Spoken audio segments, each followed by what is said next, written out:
Hello mga goy, mayong adlaw kanyang tanan. So mga payahang pagmata tungod natay simba. Ug sa atong pagmata mga goy, dili nato kalimtan magpasalamat sa Ginoo tungod natay kinabuhi.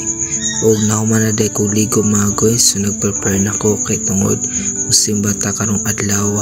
Dili lang ta puro eskwela, kundi tagano usab nato gigayon ang atong kinabuhi para sa Ginoo.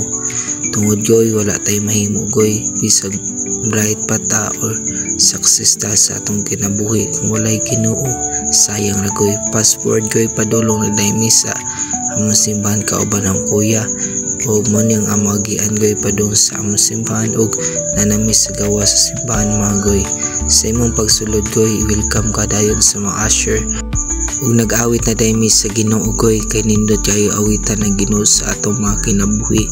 Labaw sa tanan atong sayawan ang Ginoo, kay musayaw gay ta sa kalibutan unsa pa ka sa Ginoo.